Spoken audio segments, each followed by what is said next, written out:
भिखारी, लंगड़ा, लूला, गूंगा, जो भी मिले सबको ले आओ। मालूम है आपको,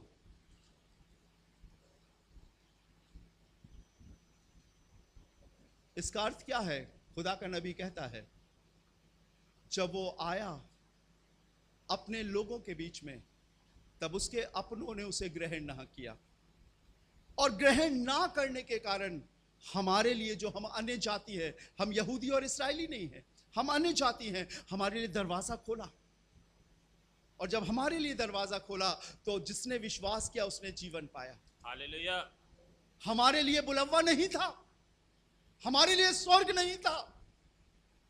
यह तो इसलिए हुआ जिन्हें वो लेने आया था, जब उन्होंने प्रभु के वचन को नहीं सुना, तब हमारे लिए खुदा ने दरवाजा खोला और अपनी दुल्हन बना लिया। हालेलुया, जिसे वो लेने के लिए आ रहा है। जिनके लिए वो इनविटेशन भेजा गया था वो नहीं आए, तब उसने कहा उन्हें लेकर आओ, भिखारियों को, बीमारों को, लंगड़े, लूलों को, गूंगों को लेकर आओ। और वो सब वहां पर आ गए। पर मालूम है, जब भोज चल रहा था तो कुछ हुआ। मालूम है क्या हुआ? मत्ती 22 अध्याय। हाँ, मत्ती रचित सुसमाचार उसका 22वां अध्याय निकालेंगे और उसकी मैं चाहता हूं आप पढ़ें 11वें पद से। 11। हाँ, 11 से। जब राजा अतिथियों को देखने भीतर आया, सुनिएगा, जब राजा अतिथियों को देखने भीतर आया तो उसने वहां एक मनुष्य को देखा, हाँ, जो विवाह का वस्त्र नहीं पहने था। लिखा हुआ है, जब उसने देखा, सब लोग बढ़िया खाना खा रहे हैं,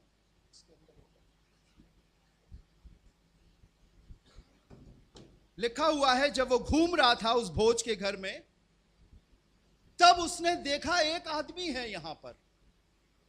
और क्या देखा उसने भाई? पढ़िएगा।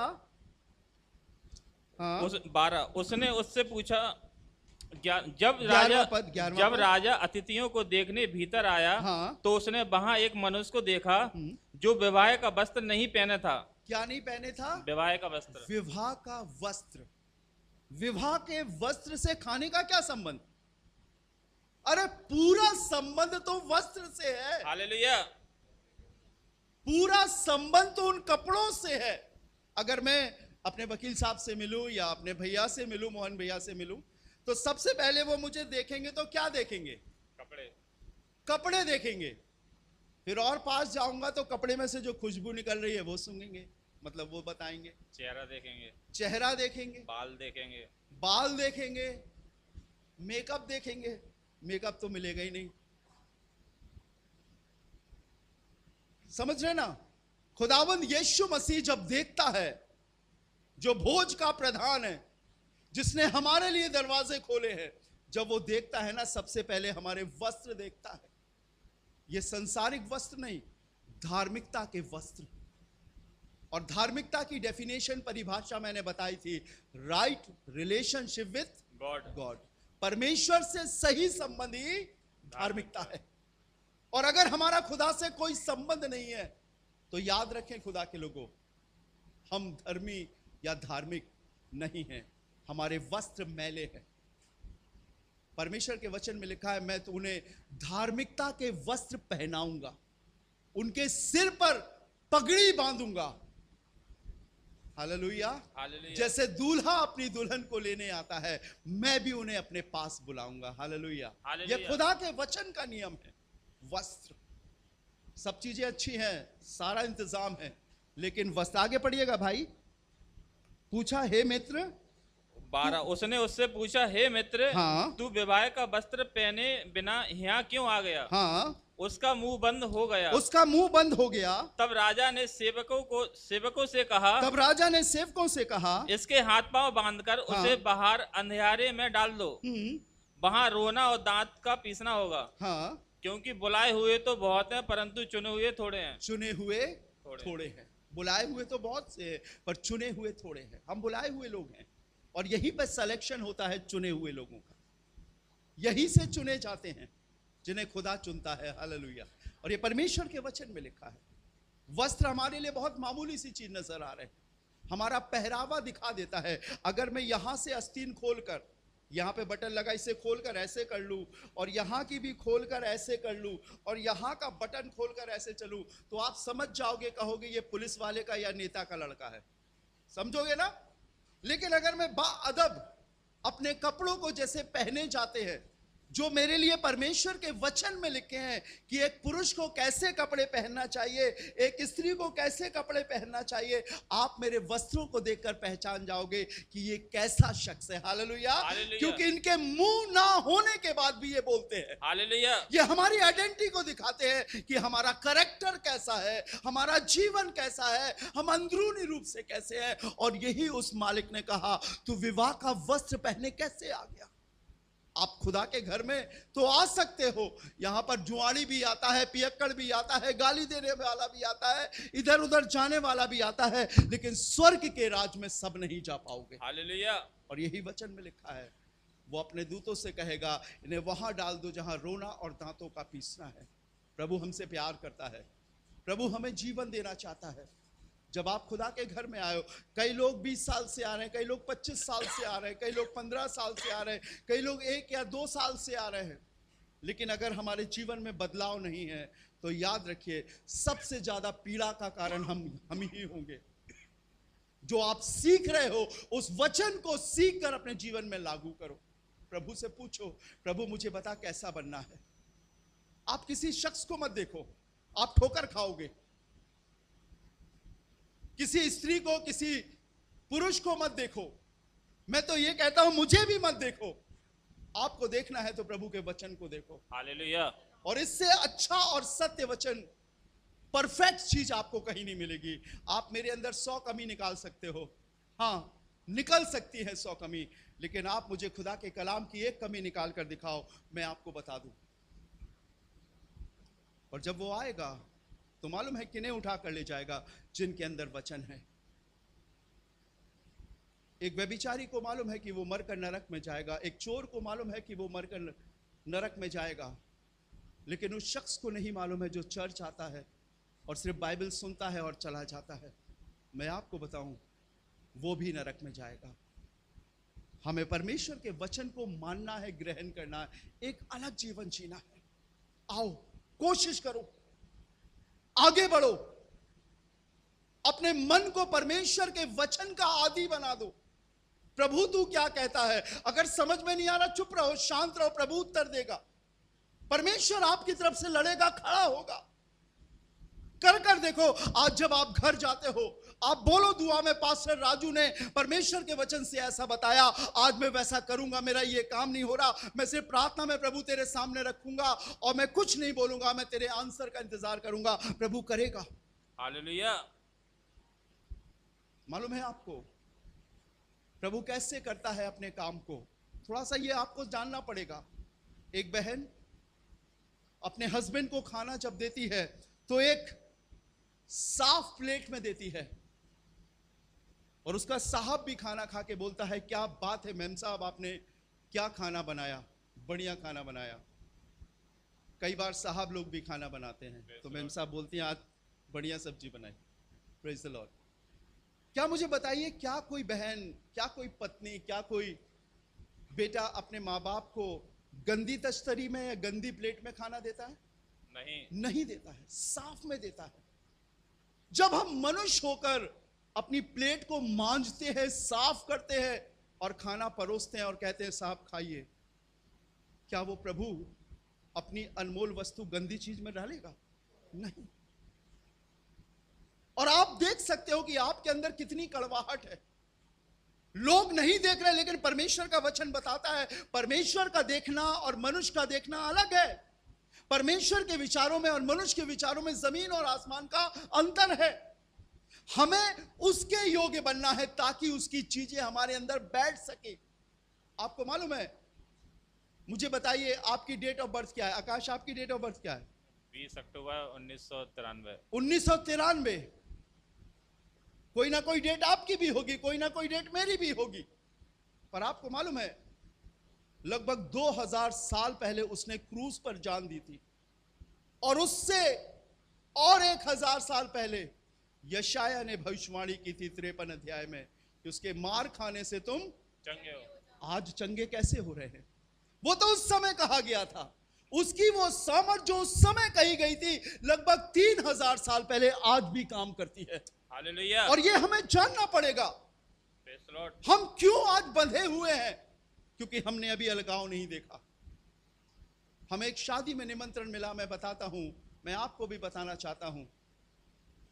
हम बड़े खुशी खुशी गए, हमें अच्छा लगा वहां पर जाएं। हम लोग थोड़ा पहले पहुंच गए, क्योंकि हम लोग टाइम से पहुंच जाते, जो टाइम लिखा है उससे थोड़ा पहले ही पहुंच जाते। और हमें भी कुछ लोगों ने फोन किया, क्योंकि सारे चर्च का इनविटेशन था। जब हम वहां गए तो हमने, जिनके बेटी की शादी थी, बिटिया की, मैंने कहा भैया कितनी देर में शुरू हो रहा, क्योंकि सैटरडे वाले दिन शादी थी, दूसरे दिन संडे था, तो हमें तैयारी भी करनी थी। उन्होंने कहा भैया बस नेक रुक जाओ। हमने कहा ठीक है, और हम रुके रहे। और हमने देखा वो एक प्लेट में खाना लेकर आए, और उसमें कुछ अगरबत्ती, कुछ लाल सा और कुछ खाना रखा हुआ था। और वो लेकर आए, और शायद मैं सोचा कि मुझसे प्रार्थना कराएंगे और खाना शुरू होगा। लेकिन अरे भैया नेक रुक जाओ, बस हम पीपल तरे जा रहे हैं, भोग लगा के आ रहे हैं। हमने अपने आप को देखा, अपनी पत्नी को देखा और अपने लोगों को देखा, और हमने कहा वहां पर व्यवहार दो जय मसीह की, क्योंकि हमारा कोई संबंध ही नहीं है। दूसरे दिन, तीसरे दिन उनका फोन आया, हमसे मिले, भैया आप बिना खाना खाए चले गए। तब हमने यही आयत उनको दिखाई कि परमेश्वर के मंदिर का, परमेश्वर के लोगों का मूर्तियों से क्या संबंध। एक बार किया, 2 बार किया, अब सब समझ गए। Hallelujah, hallelujah. पहली दूसरी बात में लगेगा आपको कि हम कुछ अनर्थ कर रहे हैं। हम मनुष्य को खुश नहीं कर सकते। मुझे बताइए आप कि मैं परमेश्वर की आज्ञा मानूं कि मनुष्य की आज्ञा मानूं? मैं परमेश्वर को खुश करूं या मनुष्य को खुश करूं? बोलिए आप। परमेश्वर को। मेरे लिए वो खाना इंपॉर्टेंट है या परमेश्वर इंपॉर्टेंट है? और आज यही दोहरी जिंदगी इंसान जी रहा है, गिर रहा है, पड़ रहा है, कोई सक्सेस ही नहीं है। जो अधिकार परमेश्वर ने हमें दिए हैं, हमने सारे अधिकार लूज कर दिए हैं, खो दिए हैं। उसने हमें सारी सृष्टि पर अधिकार दिया है। हालेलुया। आदम को उसने अधिकार दिया था, लेकिन थोड़ा सा हवा के बहकावे में आकर, वचन में लिखा है आदम नहीं बहकाया गया, हवा बहकाई गई। उस स्त्री की बात मानने के द्वारा हम सब पापी ठहर गए। हमें अलगाव चाहिए, हमें अलग होना है। नहीं दीदी, हम आपसे प्यार करते हैं, लेकिन हम आपकी ये चीज नहीं खा पाएंगे, हम आपके संग ये संगति नहीं रख पाएंगे। वो पूजा करके डीजे बजाते हैं और छम्मक छैया नाचते हैं, वो प्रार्थना करके डीजे बजाते हैं फिर भी वो छम्मक छैया नाचते हैं। क्या फर्क, क्या फर्क मुझे बताइए? कोई फर्क है क्या? नहीं, कोई फर्क नहीं है। आपको बोलना पड़ेगा हम वैसे नहीं है। हालेलुया।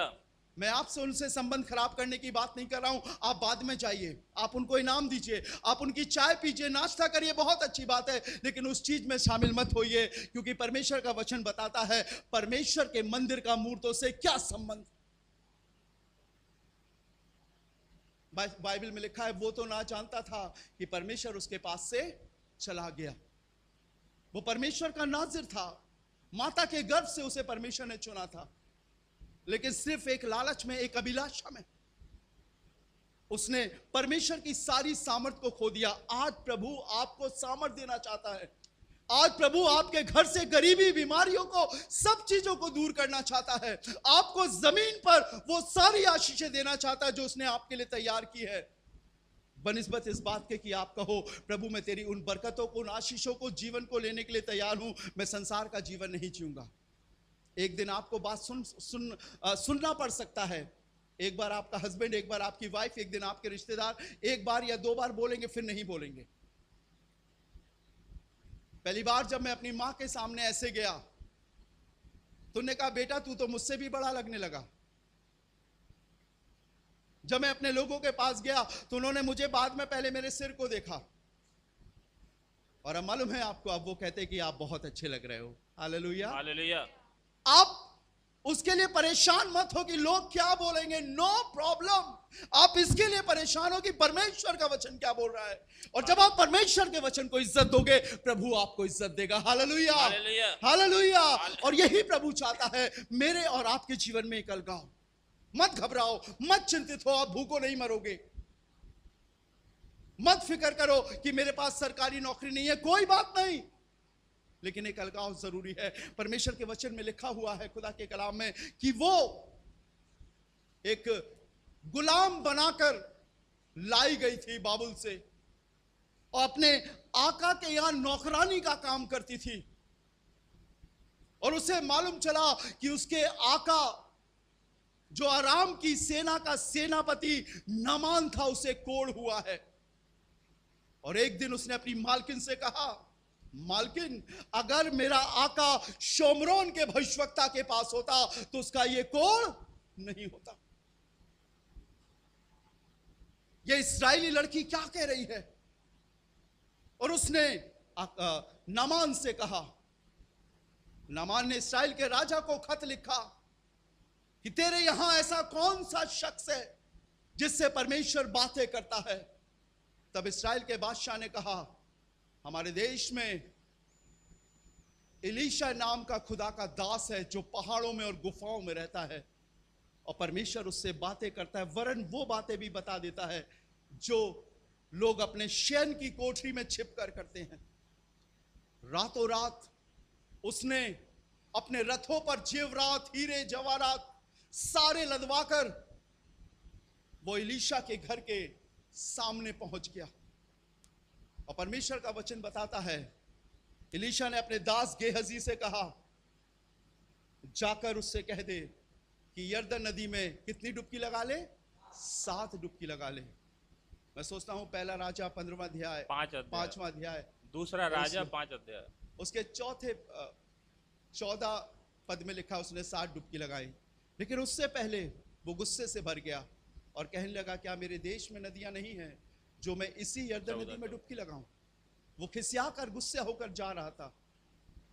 परमेश्वर के वचन में लिखा, उसके सेवकों ने कहा, यदि वो तुझसे बड़ा काम कहता तो क्या तू नहीं करता? उसने तो छोटा काम कहा है, जाकर डुबकी लगा ले। और उसने अपने सेवकों की बात मान ली और जाकर यरदन में 7 डुबकी लगाए। इसका शायद 14वां पद बताता, उसने 7 डुबकी लगाए और उसका शरीर बच्चे की मानित हो गया। कुछ फर्क है। हम भी इसी संसार में रहते हैं, हम भी गेहूं की रोटी खाते हैं, हम भी दाल चावल खाते हैं, लेकिन हमारी वाणी में और संसार की वाणी में बहुत फर्क है। हम जिस चीज को बोलते हैं वो खुदा की रूह की अगुवाई में बोलते हैं और खुदावंद काम करता है। बोलते तो वो भी है, लेकिन वो श्रापित बातें बोलते हैं। अलग है, एक बदलाव है। यरदन नदी में अलग है और उस राजा की नदियों में अलग है। खुदा के लोगों में एक अलग है और संसार के लोगों में अलग है।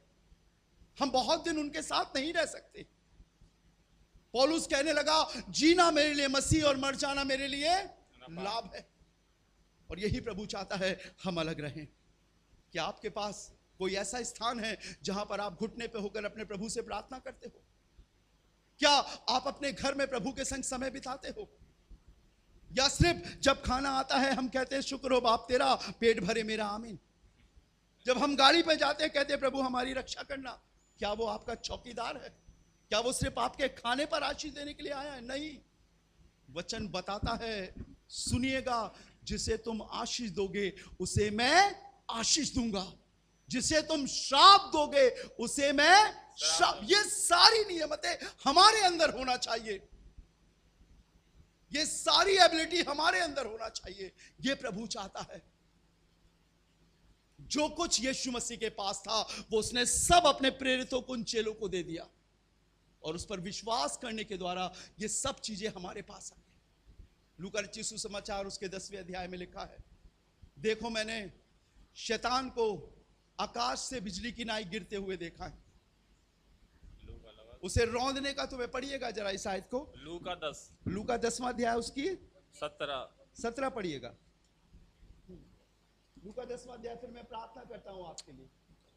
19 में लिखा है, देखो मैंने तुम्हें सांपों और बिच्छुओं को रौंदने का और शत्रु की सारी सामर्थ पर अधिकार दिया है। किसको दिया है अधिकार? चेलों को, आज अपन को। जब हम उसके वचन पर विश्वास करेंगे ये उसके अधिकार मंदिर। हमारे पास आएगा। मैंने तो देखा है अपने घर की बहनों को, एक छिपकली आ गई घर से बाहर। एक जगह मैं विजिट करने गया नई बस्ती में, घर के सारे लोग बाहर खड़े। मैंने कहा क्या हो गया दीदी, क्या हो गया, आप लोग बाहर क्यों खड़े, कुछ बात हो गई? कह रही नहीं, वो पलंग पे छिपकली चल रही थी। मैंने कहा अगर चोर डाकू आपके घर में छिपकली लेके आ जाए, बंदूक लेके ना आ जाए, तो आपका पूरा घर लूट के ले जाए। और यहां पर क्या लिखा है, मैंने सांप और बिच्छू को रौंदने का, आगे पढ़िए क्या लिखा है, देखो मैंने तुम्हें सांपों और बिच्छुओं को रौंदने का और शत्रु की सारी सामर्थ पर अधिकार दिया है, और किसी वस्तु से तुम्हें कुछ हानि ना होगी। समझ रहे ना, और किसी वस्तु से तुम्हारी कोई हानि ना होगी। आपने वो सब तो देख लिया है, बिच्छू है, छिपकली है, सांप है, लेकिन इस आखिरी लाइन को भी तो देखो, उससे तुम्हारी कोई हानि ना होगी। अलग हो आप। बाइबल में लिखा है वो बड़ी लंबी समुद्री यात्रा करके बड़े थपेड़े खाकर एक टापू पर पहुंचे, और बहुत लंबा सफर था। लिखा है वहां पे उन्होंने लकड़ियां इकट्ठी करी और उसे जलाया। जब उसे जलाया तो उसमें से कीड़े निकल कर आए। पौलुस भी वहां था, और लिखा हुआ है उस सांप ने पौलुस को काट लिया, और लोग सोचने लगे अब तो ये मर जाएगा, क्योंकि इस पे परमेश्वर का श्राप है, कैदी बनाकर लाया गया था। बाइबल में लिखा है वो नहीं मरा, और उसने उस सारे टापू पर परमेश्वर के वचन को सुनाया। हालेलुया। और यही प्रभु हमसे चाहता। हम अलग है, हमारे जीवन में प्रभु कुछ करना चाहता है, क्या हम उसके लिए तैयार हैं? अगर हम तैयार हैं तो उसने तो कर ही दिया है, लेकिन हमारी रिसीविंग में कमी है, हमारे ग्रहण करने में कमी है, हमारे लेने में कमी है, उसके देने में कमी नहीं है। हालेलुया। हमने सिर्फ वो मांगा है जो शरीर के लिए जरूरी है, जर जोरू और मकान, पैसा मिल जाए, मकान मिल जाए, कपड़े मिल जाए, बस यही। लेकिन वो हमें एक अनंत जीवन देना चाहता है। वो हमारे अंदर होकर जमीन पर चलना चाहता है, वो हमारे अंदर होकर श्राप को मिटाना चाहता है, वो हमारे अंदर रहकर अपनी छवि को लोगों को दिखाना चाहता है। आप तैयार हो जाओ, और ये अलगाव होगा तभी ये सब चीजें होंगी। Hallelujah, hallelujah, hallelujah. आइए अपनी आंखों को बंद करें, प्रार्थना करें। Thank you Jesus. राजाओं के राजा, प्रभु के प्रभु, हम आपका धन्यवाद देते हैं इस अच्छी सुबह के लिए प्रभु, जो तूने हमें दी है। हमें तूने अलग किया है खुदाबंद। बहुत से चर्चेस ने, बहुत से लोगों ने हमें अपनी सिद्धांतों में शामिल करना चाहा, लेकिन प्रभु तू कभी नहीं चाहता था कि हम उनके जैसे हों। तूने हमें अपनी अगुवाई में, अपने डायरेक्शन में, अपने अलगाव में लेकर चला। इतने सालों के बाद प्रभु आज मुझे मालूम हुआ कि तू मुझसे क्या चाहता है। प्रभु तूने हमें संसार के जैसे बनने नहीं दिया, लेकिन संसार में से हमें चुन लिया। प्रभु ये हमारी खूबी लियाकत के द्वारा नहीं, लेकिन पता नहीं कौन सी चीज आपको भाई प्रभु कि आपने हमें निकाल लिया।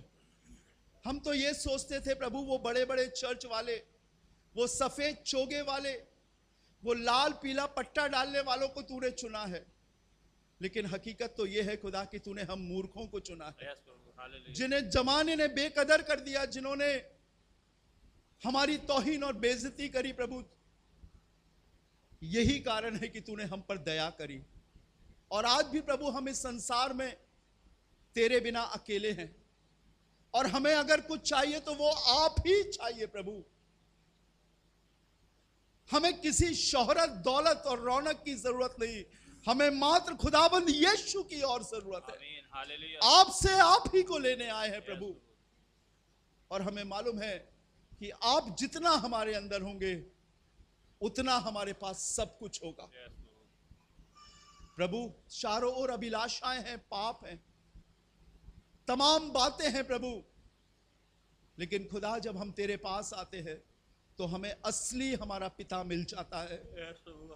सृष्टि बनाने से पहले चुना हुआ हमारा, जिसने हमें चुना, हमें वो प्रभु मिल जाता है। हमारी आंखें खुल जाती है प्रभु। जिन बातों को लोग आज बहुत समझा रहे हैं, हमें यूं ही समझ में आ जाता है कि तू हमसे क्या चाहता है। और आज स्वामी हम तेरे दर पर आए हैं, हमें कभी अपने से जुदा ना करना। हाँ प्रभु, हम मनुष्य हैं, जाने अनजाने में बहुत सी गलतियां होती है, लेकिन प्रभु हम पाप नहीं करना चाहते। हमारी गलतियों को तू माफ कर, अपने खून से धोकर साफ कर, पवित्र कर। और ऐसी प्रार्थना मैं प्रभु हर सुनने वालों के लिए कर रहा हूं खुदावंद। इनके जीवन में अगर कुछ पहला हो तो वो प्रभु यीशु मसीह हो, दूसरा कुछ भी ना हो। प्रभु हमें अपना जीवन दे प्रभु, हम तेरे होकर जीना चाहते हैं, एक अलग जिंदगी जीना चाहते हैं प्रभु। हम इन्हीं मनुष्यों के बीच में तेरे वचन को सच्चाई से अपना कर दिखाना चाहते हैं। ये हमारे खुदा का अनुग्रह है जिससे हम आगे बढ़ रहे हैं। प्रभु अपने लोगों को आशीषित कर, बरकत दे। और प्रभु जब ये आप में आगे बढ़ते हैं, जब ये सवाल इनके जीवनों में आते हैं, तो आप इन्हें आंसर दें, उत्तर दें प्रभु। और खुदावंद चाहे सब और चाहे वो जिसे तू चाहता है बदले प्रभु, और तेरे नाम की महिमा हो। हम सब कुछ तेरे हाथों में सौंपते हैं। आज का दिन हर एक के लिए आशीष का दिन हो। खुदावंद यीशु के नाम से मांगते हैं, आमीन आमीन। Praise the Lord. Praise the Lord. प्रभु का धन्यवाद हो, उसकी महिमा हो।